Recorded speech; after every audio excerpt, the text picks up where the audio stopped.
Welcome to this unit on the Clean Water Act. Let's get started.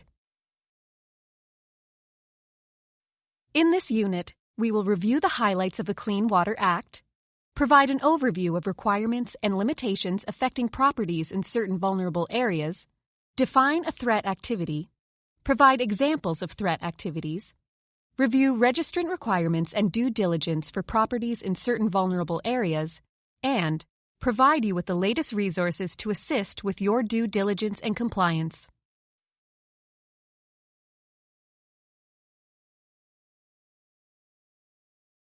What do you know about the Clean Water Act? In other words, what is its purpose and what does it do?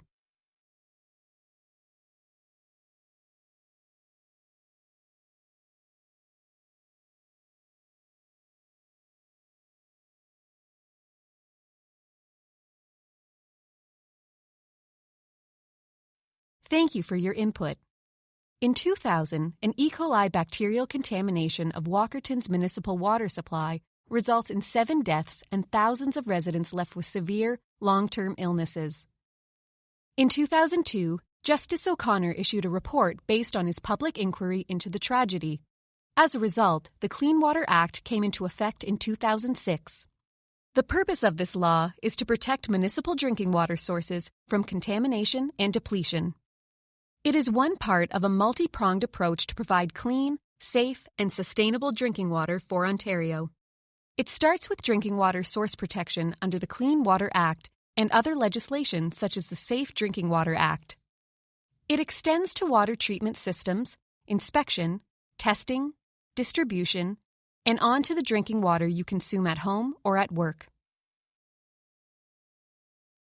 Other drinking water systems, such as communal wells and those at First Nations reserves, can also be included through a separate process. Refer to the course resources for a short video about Ontario's Drinking Water Source Protection Program.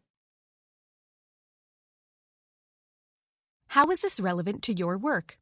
In order to protect drinking water sources, local source protection plans developed under the Clean Water Act set out requirements for certain activities that occur on properties located within vulnerable areas. There are 4 vulnerable areas you should know about.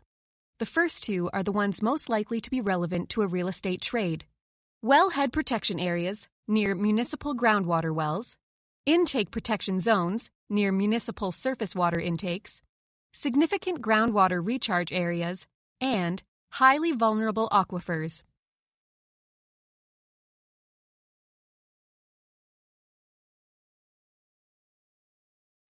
There may also be issue-contributing areas and event-based areas within a vulnerable area.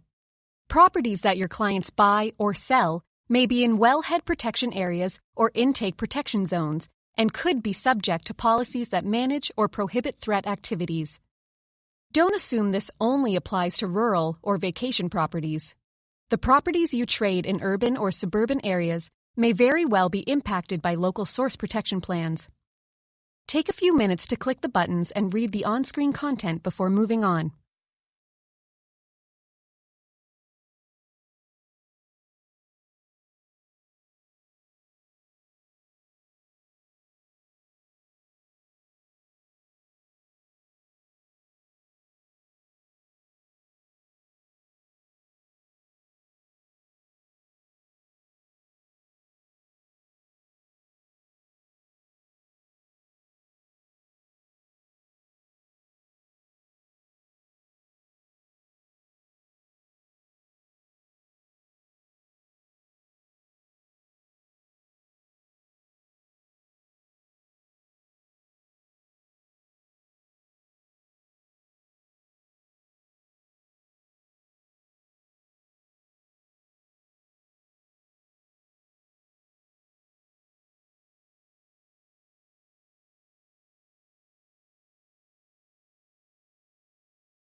There are two key terms you must know about: vulnerable areas and threat activities.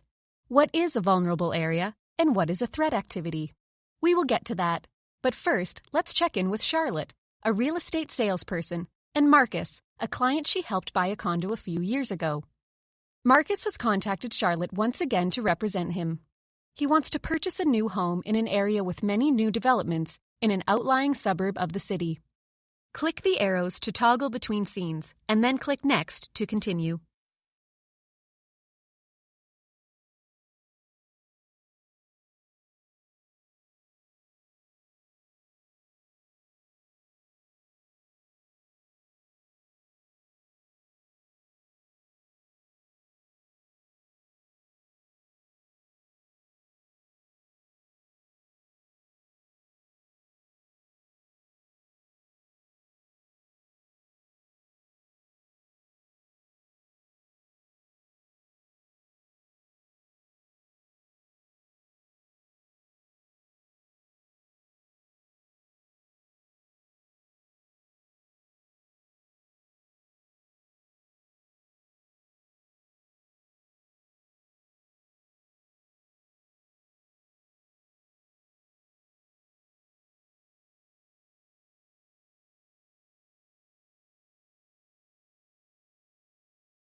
What should Charlotte tell her client Marcus about vulnerable areas, private wells, and septics?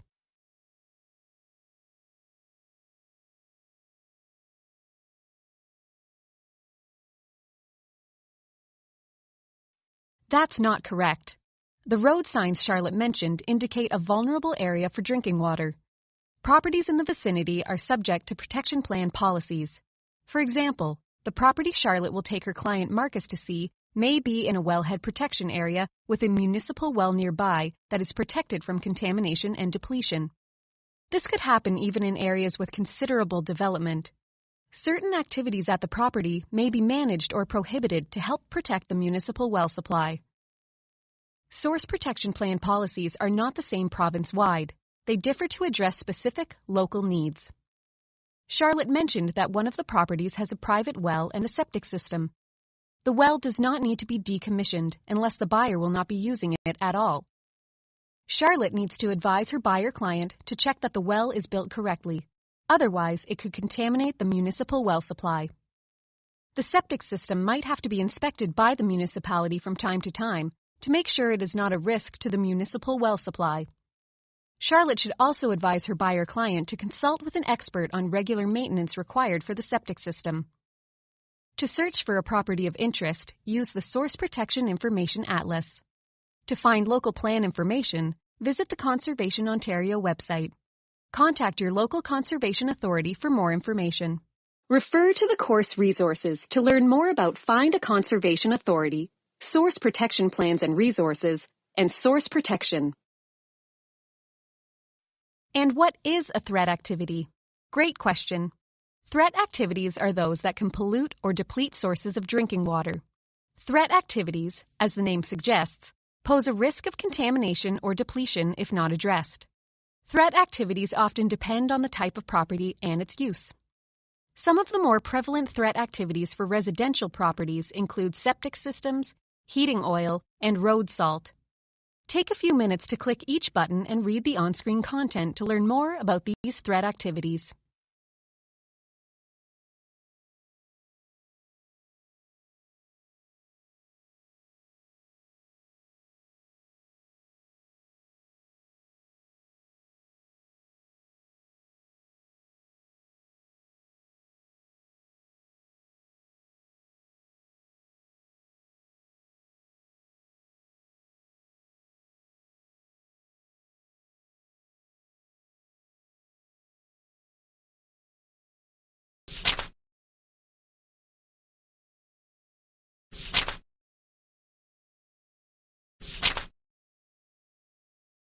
Keep in mind that clients wishing to buy or lease a residential property that is near commercial, industrial, institutional, and agricultural areas may also be impacted by other types of threat activities.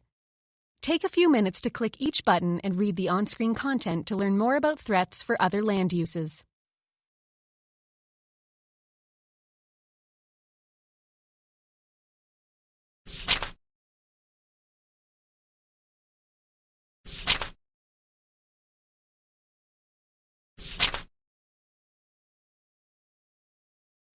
Marcus and his partner like the house that has a well and septic system, but they are worried about living in a protection zone and ask Charlotte to find out more before they move ahead with an offer.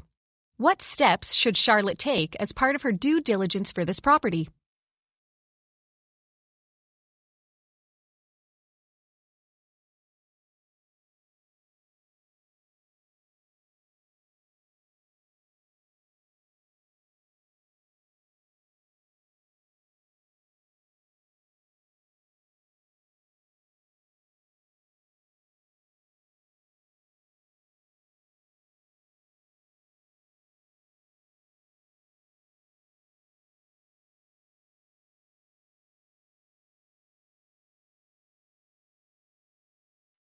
Sorry, that's not correct. Your clients must understand the implications of buying or leasing property with an identified threat activity because there may be policies limiting or prohibiting certain activities. If this were your client, what should you do? First, contact the local conservation authority for help identifying if a property is in a protection area. They can also let you know about any threats, assessments, and applicable policies. Refer to the course resources for information on finding your local conservation authority.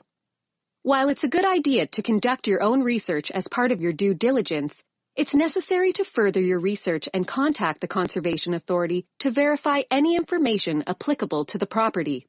Then, inform your client about any potential best management practices or prohibitions. Let them know about the possibility of a mandatory policy like a risk management plan or a land use planning policy that is specific to their activities. Remember, restrictions on the property and risk management plans are two different things. The first one applies to the property itself, and the second to the owner or tenant. Keep that in mind as we go through this unit.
The graphic on screen is adapted from the Conservation Ontario website, and it summarizes the steps you should take. First, look up the property to see if it's located in a vulnerable area. Use the atlas. Ask the local authorities.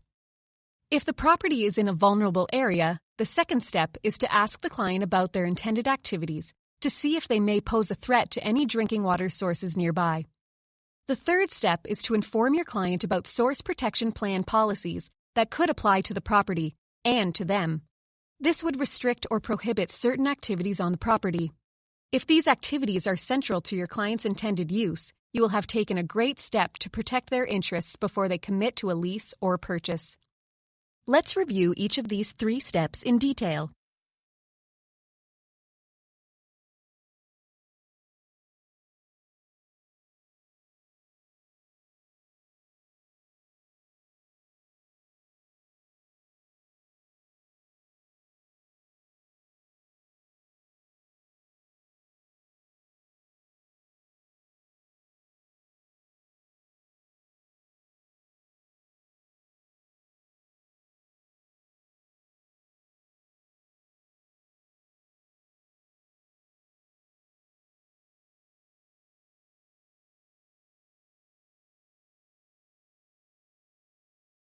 So, the first step to take is to look up the property to confirm if it's in a vulnerable area where certain land or water activities around municipal drinking water sources of wells or intakes could contaminate or deplete the water supply. Vulnerable areas can include those around municipal drinking water sources of wells, intakes, vulnerable aquifers, and groundwater recharge areas. Vulnerable areas may also include issue contributing areas and event-based areas. We realize these are technical terms you may not encounter frequently, so click each one if you want to read more about vulnerable areas before moving on.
Remember, the Source Protection Information Atlas is the best way to find out if a property is in a vulnerable area. Refer to the course resources to learn more about source protection.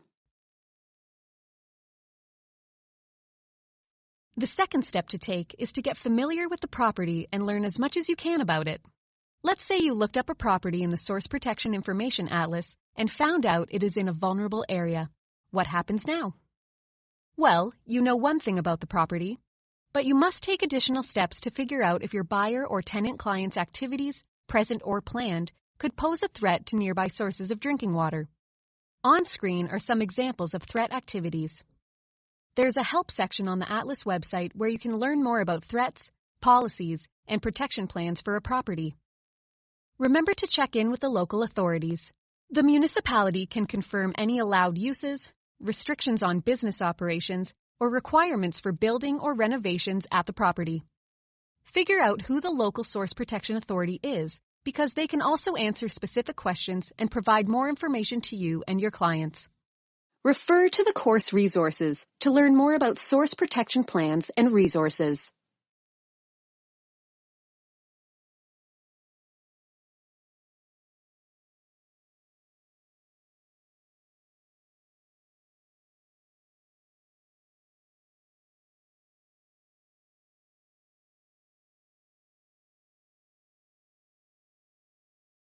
Let's say you looked up the property, determined it was in a vulnerable area, and took steps to learn more about what it all means for your client.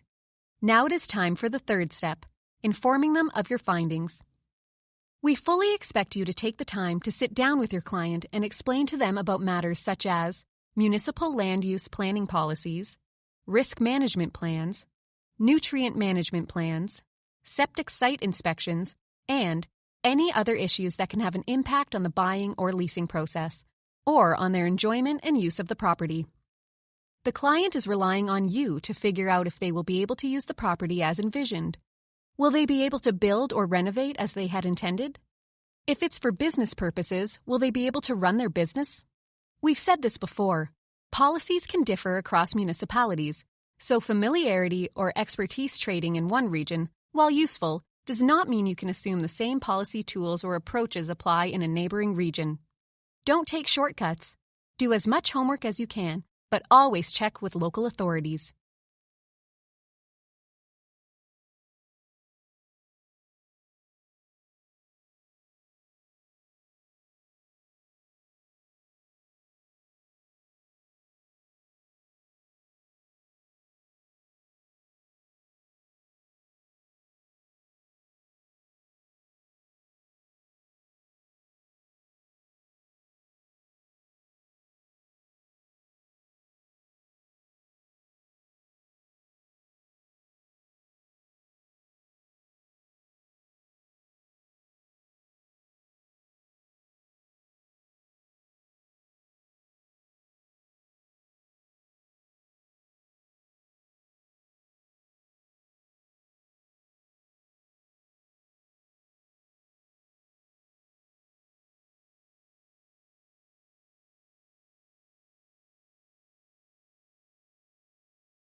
Do you remember that earlier in this unit, we said that restrictions on the property and risk management plans are two different things?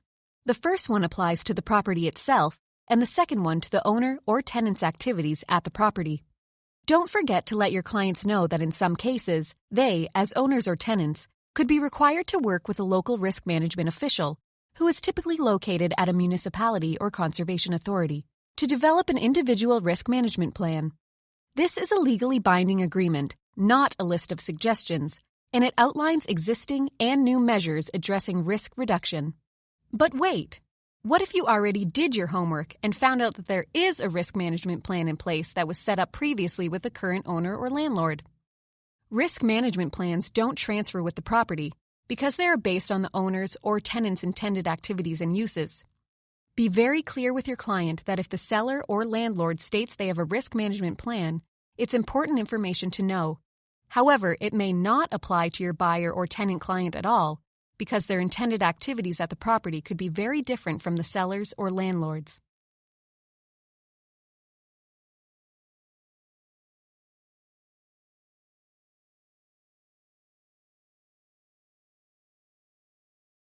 And what about building on the property?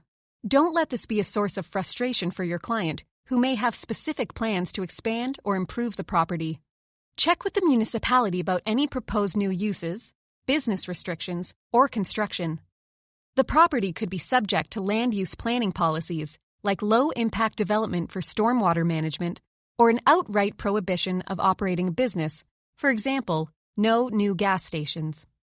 Your client's development application or building permit may also need to be reviewed by conservation authorities before being submitted to the municipality's planning or building department. This is an extra step that your client must know about because it may impact what they may otherwise perceive to be a straightforward approval process. It is your job to help your clients make an informed decision. Confirm all this information early on so they can fully understand the impact of the Clean Water Act on any intended use or activity.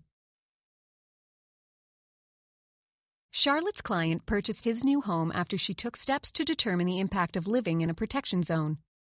They run into each other 1 year later, and Charlotte asks him and his partner about their experience at the property. Click the arrows to toggle between scenes, then click Next to continue.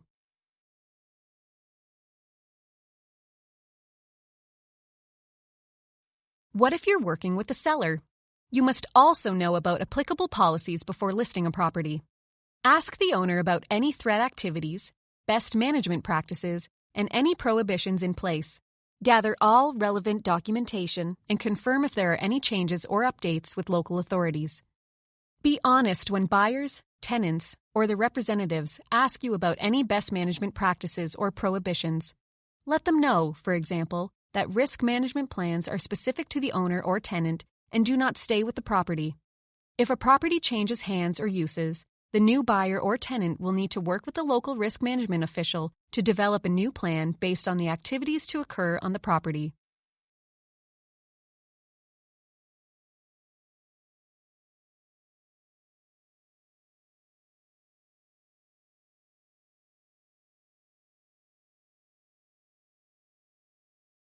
Conservation Ontario summarizes the steps you must take to help clients navigate the requirements around threat activities and vulnerable areas. The 3 steps you need to take are: Number 1. Look up the property to see if it's located in a vulnerable area. Use the atlas. Ask the local authorities. Number 2. If the property is in a vulnerable area, get familiar with any source protection plan policies that apply to the property. Also, ask your client about their intended activities at the property.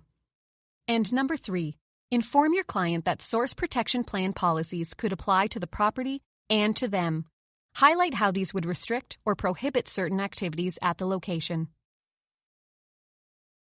How do you learn more about all these requirements and policies and limitations? Become familiar with local conservation authority resources. They offer many resources through their website on the Drinking Water Source Protection Program. Use these fact sheets, brochures, and articles to learn more, and send the links to your clients as well. Make an appointment to speak with someone at the local conservation authority. They can confirm whether a property is in a protection zone and can answer questions on specific activities that may be regulated or forbidden. Refer to the course resources for the newest resources available for real estate representatives on drinking water source protection and trading properties in vulnerable areas.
You've reached the end of this section on the Clean Water Act. Now you will be able to explain the impact of the Clean Water Act to your clients buying and selling properties in protection zones, provide an overview of requirements and limitations affecting properties within protection zones, provide examples of threat activities, fulfill all required and recommended due diligence when working with properties within protection zones, including the recommended steps of looking up the property, getting familiar with policies and requirements in place, and informing your clients, and refer to the latest resources to assist with your due diligence. Click Exit to close this unit and continue with the rest of the update course.